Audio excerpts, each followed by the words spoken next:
When Pastor Mark Strong's church was torched by an arsonist, he and his congregation could have reacted with anger. Instead, they chose to respond in love, and as a result, their community was transformed. Take a look. In 1996, Mark Strong's predominantly black church was set on fire in a string of arsons across the country. That crime was intended to create unrest in the Portland, Oregon community, but instead, it sparked unity. Whoever had set this fire off in their minds felt it would be a thing to devastate us and bring us down. We decided to change into a celebration. Since then, Mark has become a bridge builder between black and white communities.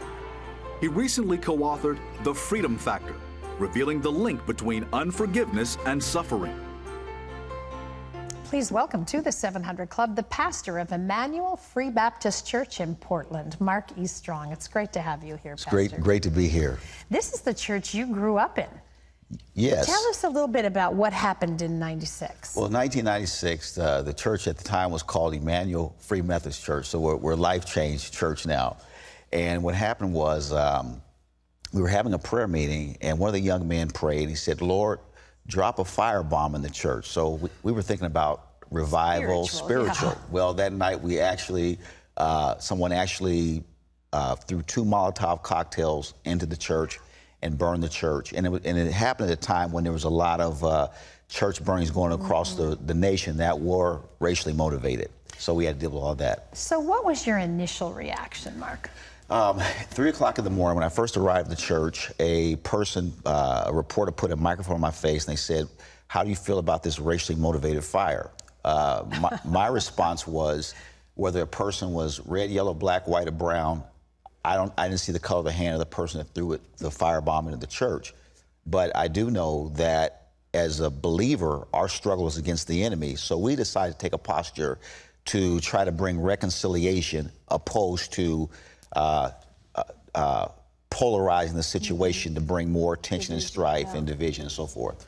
Yeah. So what message did you and your congregation then send to the community? Because most people would say, you know, why are they reacting like that? Well, I think, the heart of our church and our mission is Jesus. And so whether good things happen or bad things happen, the responsibility and mission we have as a church is to proclaim Christ. And so we decided that we were going to use this opportunity to speak the gospel, preach the gospel, and allow the gospel message to bring healing and forgiveness to our community and to our neighborhood. You know, you're saying basically we kept the main message the main message. Exactly. And the main message is Jesus, and one of his main messages was forgiveness. Talk a little bit about the power of forgiveness, because it can change the world. Yes. So I had that opportunity to write the book with Dr. Wilkinson. And so when I was asked about writing this book with him, I was overjoyed to do it, because I understand, being a pastor for 28 years, seeing all different type of things happen in church, from broken marriages to business partners going awry to people experiencing adversity from strangers to their kids or something else. And so I've seen people struggle with forgiveness.